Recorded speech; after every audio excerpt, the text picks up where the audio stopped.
नमस्कार. मी प्राध्यापिका सौ सुषमा चंद्रकांत जंगम यूट्यूब चॅनलवर आपलं सहर्ष स्वागत करीत आहे.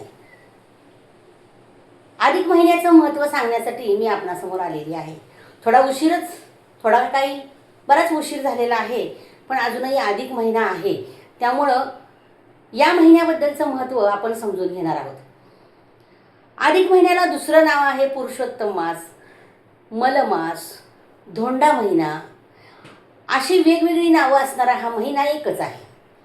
आणि हा खरं तर अधिक मास म्हणजे जादा येणारा महिना. हा खरं तर दरवर्षी नाही येत, 3 वर्षातून एकदा येतो. याला कारण आहे सौरवर्ष, चांद्रवर्ष. आपली जी भारताची हिंदू संस्कृती आहे, हिंदू संस्कृतीप्रमाणे जे महिने मोजले जातात त्याप्रमाणे दरवर्षी 11 दिवसांचा गॅप पडतो. आणि हा गॅप भरून काढण्यासाठी बरोबर तिसऱ्या वर्षी बरोबर 3 वर्षांनी हा अधिक महिना येतो. आणि या महिन्यामुळं जो महिना अधिक येतो, म्हणजे ज्येष्ठ असेल, आषाढ असेल, श्रावण असेल, जो महिना अधिक येईल ते महिने 2 येतात.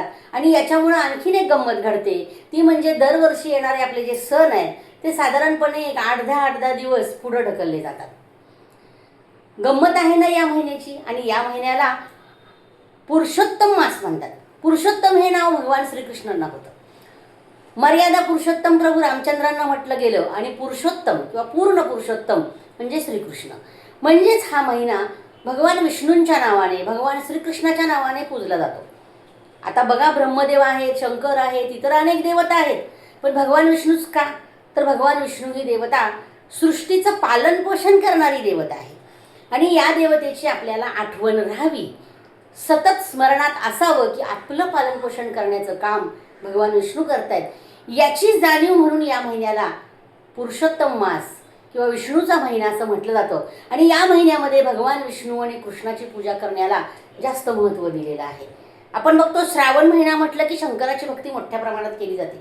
इतर महिन्यांमध्ये इतर देवतांची पूजाही केली जाते, परंतु भगवान विष्णू आणि भगवान श्रीकृष्ण यांची पूजा या अधिक महिन्यामध्ये सांगितली. इतर धार्मिक विधी म्हणजे लग्न, मुंज, पूजा अशी धार्मिक आपण जी कामं करतो ती या महिन्यामध्ये केली जात नाहीत. पण धार्मिक विधी मात्र किंवा आपण जे पूजा अर्चा करतो देवाच्या, त्या केल्या जातात. दानधर्म करणं, जपजाप करणं, उपवास करणं, व्रतवैकल्य करणं हे या महिन्यामध्ये केलं जातं. याचं कारण आपल्याला माहीत असलं पाहिजे की धार्मिकता त्याच्या पाठीमागची नुसती लक्षात घेऊ नका. पूर्वीच्या काळी, अलीकडे पण लोक करतात, पण फार कमी प्रमाणात करतात. अधिक महिन्यामध्ये नक्त उपवास केला जायचा. नक्त म्हटलं जायचं. नक्त याचा अर्थ काहीही न खाता राहणं. खरं तर काहीच खाल्लं जायचं नाही, पण नंतर माणसाने हळूहळू सरबत किंवा चहा असं घ्यायला सुरुवात केली, कारण त्या काळात तो होता, तो सुरू झाला. मग एक वेळ फक्त चहा किंवा दूध, चहा नाही घेतला तरी दूध तरी तुम्ही सकाळी कपभर घ्यायचं आणि त्याच्यावरच तुम्ही दिवस काढायचा. दिवसभर काहीही खायचं नाही. काही माणसं काहीही खात नाहीत, नुसतं पाणी प्यायचं. किंवा काही माणसं पाणीही पित नाहीत, दिवसभर नुसतं उपाशी राहायचं, काहीही खायचं नाही. आणि संध्याकाळी तो उपवास दिवे लागण्याच्या वेळेला सोडायचा आणि त्यावेळेला पांढरे पदार्थ खायचे. मग भात दूध खा, चपाती दूध खा, चपाती तूप खा, तूप साखर चपाती खा, हे पांढरे पदार्थ. किंवा भाकरी असेल तर भाकरीबरोबर पांढरं काय खाणार, त्यामुळं भाकरी शक्यतो खात नाहीत. मग चपाती, भात, दूध, तूप साखर अशा गोष्टींवर उपवास सोडायचा. आणि मीठ मात्र खायचं नाही. मीठ पांढरं आहे पण मीठ खायचं नाही. म्हणजे बघा की याचं कारण काय असावं, तर शरीर शुद्धी या महिन्यामध्ये या उपवासांच्या नादाने होते असं एक मानलं जातं. आणि म्हणून हे उपवास असे केले जातात. आठवड्यातून किमान 2 तरी नक्त करावीत असा जुन्या काळी समज होता. अलीकडे आपल्या या धकाधकीच्या काळामध्ये लोकांना ह्या गोष्टी करायला जमत नाहीत, पण दानधर्म करणं, जपजाप्य करणं हे मात्र जमतं. आणखीन एक म्हणजे या अधिक महिन्याच्या निमित्तानं जावयाला दान दिलं जातं, वाण दिलं जातं. आणि तेही कशाचं दिलं जातं बा? चांदीच्या वस्तू. सोन्याच्या वस्तूची पद्धत नंतर आली, चांदीच्या वस्तू पूर्वीच होत्या. मग विशेषतः दिवेदान, आपूप म्हणजे अनारसे दान, बत्ताशे दान करणं, ह्या गोष्टी दान करणं म्हणजे गोड पदार्थ दान, पांढरे पदार्थ दान करणं, पांढरे पदार्थ दान करणं हे त्या काळामध्ये पासून प्रचलित झालेलं आहे. हे सगळं माणसानं स्वतःच्या समाधानासाठीच केलेलं आहे. मग या निमित्तानं लेकीला जावायला घरी बोलवलं जातं. मग जावईच का? मुलगा का नाही? भाचा का नाही? आणखी कुणी का नाही? कारण जावयाला आपण ज्यावेळेला लग्न करून मुलगी देतो ना, त्यावेळी जावयाला आपण विष्णूचं स्वरूप मानतो. आणि विष्णू तुम्हाला मी मगाशीच सांगितलं की पालनपोषण करणारी देवता आहे. आजपासून माझ्या मुलीचं सर्वस्वी पालनपोषण रक्षण सगळं काही ते जावई करणार असतात आणि म्हणून त्यांना भगवान विष्णूचं स्वरूप मानलं जातं. आणि लग्नामध्ये सुद्धा जावयाची पूजा करण्याची पद्धत आहे. कारण त्या दिवशी आपण मुलगी कन्यादान करतो, म्हणजे स्वतःची कन्या जावयाला पत्नी म्हणून देतो आणि मग तिचं पालनपोषण करणं हे त्यांचं कर्तव्य राहतं. ही एक आपली धार्मिक समजूत त्या काळापासून आलेली आहे. तीच या अधिक महिन्यामध्ये विष्णूचा महिना असल्यामुळं जावयाचं आणि लेकीचं पूजन करणं, त्यांना दान देणं, त्यांना पोशाख करणं, त्यांना चांदीच्या वस्तू देणं, पितळेच्या वस्तू देणं, जे तुम्हाला शक्य असेल ते देणं. हे दिलंच पाहिजे असंही काही नाही आहे. नुसते बत्ताशे दान दिले किंवा निव्वळ पूजन केलं आणि जेवायला दिलं, जेवायला घातलं तरी तर सुद्धा बोलवून त्यांचं पूजन करून त्यांना जेवण दिलं तरी सुद्धा चालतं. असं काही नाही आहे की हे नाही दिलं तर बाबा काय होईल, असं काही नाही आहे. हे आपल्या संस्कृतीमध्ये सांगितलेला एक संस्कार आहे आणि तो संस्कार महत्त्वाचा. तुम्ही काय दिलं हे महत्त्वाचं नाही, काय करता हे महत्त्वाचं आहे. त्यांच्याबद्दलची कृतज्ञता तुमच्या मनामध्ये असली पाहिजे. दर 3 वर्षांनी जावयाला याची आठवण करून द्यायची की माझ्या मुलीचं पालनपोषण रक्षण करण्याचं काम तुमचं आहे आणि ते तुम्ही व्यवस्थित करताय की नाही हे पाहण्याचा दिवस या अधिक महिन्यात एक ठरवायचा असतो. आणि त्या दिवशी त्यांना बघा किती संस्कृती आपली मोठी आहे. आजही आपण बघतो भारतीय संस्कृतीमध्ये मुलीवरचा हक्क, ती मुलगी सासरी जरी गेली तरी मरेपर्यंत संपत नाही. मी तुम्हाला मागेही सांगितलं होतं की ती मुलगी सासरी गेल्यानंतर गेली किंवा अगदी खूप वयोवृद्ध होऊन जरी गेली तरी तिच्या अंगावर जे वस्त्र घालायचं असतं, द्यायचं असतं, नेसवायचं असतं ते भावानं दिलेलं असतं. भाऊ नसेल, भाचा जिवंत असेल तर भाचा देतो आणि त्यानं दिलेलंच नेसवलं जातं. म्हणजे त्या बहिणीवरचा हक्क शेवटपर्यंत संपत नाही, संपवायचा नसतो. याचाच अर्थ तिचं रक्षण करणं, तिच्यावर लक्ष ठेवणं, तिचं जीवन चांगलं आहे की नाही हे पाहणं हे त्या भावाचं, त्या भावाच्या मुलांचं काम असतं. हे सांगणारी आपली संस्कृती आहे.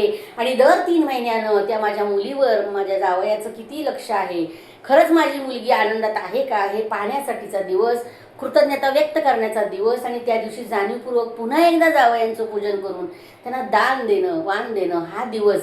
म्हणून या अधिक महिन्यातल्या एखाद्या दिवशी हा दिवस ठरवून ते पूजन केलं जातं. एवढी मोठी माझी संस्कृती आहे की मानवाकडे बघण्याचा दृष्टिकोन बदलवते. माणसाकडे पाहण्याची दृष्टी कशी असावी हे सांगितली जाते. याच काळामध्ये म्हणून उपवास, जपजाप्य जरूर करावेत, पण त्याच्या पाठीमागचे हेतू लक्षात घ्यावेत. दानधर्म करावा म्हणजे या पालनपोषण करणारा विष्णू जसा आहे तसं माझंही काम राहतं. मी या महिन्यामध्ये वेगवेगळ्या ठिकाणी पक्ष्यांना, प्राण्यांना, माणसांना, अनाथ आश्रमांमध्ये जाऊन दान द्यावं. आणि गरीब याचा अर्थ आर्थिकदृष्ट्या गरीब नव्हे, तर जो खूप कष्ट करतोय तरी सुद्धा त्याचं जीवन त्याला नीट भागवता येत नाही अशा प्रकारच्या लोकांना नेऊन तुम्ही दानधर्म करावा. आणि असंही म्हटलं जातं की दान शब्दाचा अर्थच आहे की एका हातानं दिलेलं दुसऱ्या हाताला कळता उपयोगाचं नाही, त्याला दान म्हटलं जातं. म्हणून दान हे अत्यंत महत्त्वाचं आहे. हे या महिन्यामध्ये व दीपदान पण करतात. नदीला दिवे सोडतात. उपवास करून संध्याकाळी किंवा सकाळी पहाटे जाऊन नदी असेल ज्या गावामध्ये, त्या गावामध्ये नदीला आंघोळ करून सकाळी नदीमध्ये दिवे सोडले जातात.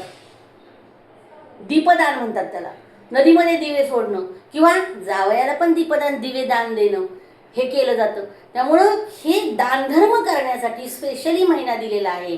का तर ज्यांना कुणाला मध्ये या श्रावण महिन्यांमध्ये, मधल्या महिन्यांमध्ये जमत नाही, त्यांनी जाणीवपूर्वक या महिन्यांमध्ये या गोष्टी कराव्यात. मनाला एक प्रकारचा आनंद मिळतो, मनाला एक प्रकारचं समाधान मिळतं, मनाला एक प्रकारची शांतता मिळते आणि आपलं जीवन सुखकर होतं. याच्या पाठीमागं दुसरं कुठलंही सौरवर्ष, चांद्रवर्ष त्यातनं येणारे हे, पण त्याच्या पाठीमागं माणसानं कृतज्ञता जोडली आणि माणसाबद्दलचं प्रेम जागं केलं आणि या अधिक महिन्याला जिवंत ठेवलं. तर असा हा अधिक महिना, ज्याला धोंडा महिना म्हणतात, कारण पुरणपोळीचा नैवेद्य जावयांना केला जातो आणि धोंडे दिले जातात. धोंडे म्हणजे गोल गोल आकाराचे हे करून असे त्याच्यामध्ये दगडासारखा आकार करून त्याच्यामध्ये पुरण भरून ते तळून घेतले जातात किंवा उकडून घेतले जातात आणि ते 33 दिले जातात. म्हणजे धोंडा म्हणून धोंडा महिना. कारण पूर्वीच्या काळी असं कदाचित करण्यास वेळही नसेल, पुरणपोळीचा स्वयंपाक करायचा त्याचंच ते करायचं, म्हणून तो धोंडा महिना नाव पडलं. धोंडा महिना ह्या त्या पूर्णाच्या धोंड्यांना धोंडा म्हणलं. धोंडा दुसरा एक अर्थ की धोंडा म्हणजे दगड, म्हणजे दगडासारखं जीवन असणाऱ्या माणसांच्या मध्ये प्राण भरण्यासाठी, त्यांच्यातलं चैतन्य जागं करण्यासाठी, म्हणून हा धोंडा महिना. महिन्याभरामध्ये 4-2 माणसांमध्ये तरी प्राण भरा, म्हणजे त्यांच्यातली जाणीव जागी करा. त्यांच्यातली कृतज्ञता जागी करा, त्यांच्यातली माणुसकी जागी करा. हे करण्याचं काम तुम्ही जरी महिन्याभरात 4 उपवास केले, म्हणजे 4 लोकांपर्यंत पोहोचला, तरी तो महिना सार्थकी लागला असं म्हणायला काहीच हरकत नाही. म्हणून धोंडा महिना. आणि मलमास म्हणजे पूर्वी त्याला अपवित्र मानलं जायचं, त्या महिन्याला अपवित्र मानलं जायचं. आणि मग असं म्हणतात की तो अधिक मास मग विष्णूजवळ गेला, इतर देवांजवळ पण गेला, पण इतर देवांनी त्यांना काही सांगितलं नाही. मग तो विष्णूजवळ गेला आणि विष्णूंनी सांगितलं की ठीक आहे, आजपासून माझ्या नावाने ओळखला जाईल आणि तो पवित्र होईल. म्हणून त्याला पुरुषोत्तम मास हे नाव पडलं आणि मलमास गेलं. त्यामुळे आता मलमास कोणी म्हणत नाही. अधिक मास, धोंडा महिना, पुरुषोत्तम मास असं या महिन्याला नाव दिलं गेलं.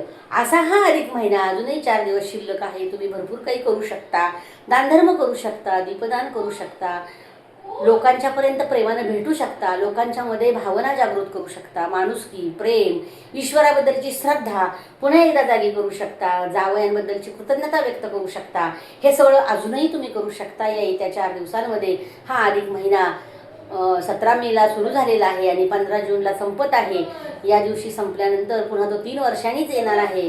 तेव्हा या राहिलेल्या 4 दिवसांमध्ये तुम्ही अधिक महिन्याचं महत्त्व जाणून घ्या आणि अधिक महिन्यातील कृत्य, धार्मिक कृत्य असतील किंवा दीपदान, आपूपदान वगैरे जे तुम्हाला काही करता येईल, ज्यांना जावई नसेल त्यांनी ब्राह्मण दान करावं, त्यांनी मंदिरात जाऊन दान करावं, कुठेही जाऊन करू शकता, असं काही नाही आहे.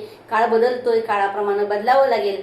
आणि असा हा अधिक महिना उरलेल्या 4 दिवसांमध्ये आनंदाने साजरा करूया आणि त्याचं महात्म्य समजून घेऊन त्याला नमस्कार करूया. भगवान विष्णूंना, भगवान श्रीकृष्णांना पुन्हा एकदा नमस्कार करूया आणि पुरुषोत्तम बनण्याचा प्रयत्न करूया. हीच ईश्वरचरणी सदिच्छा. धन्यवाद.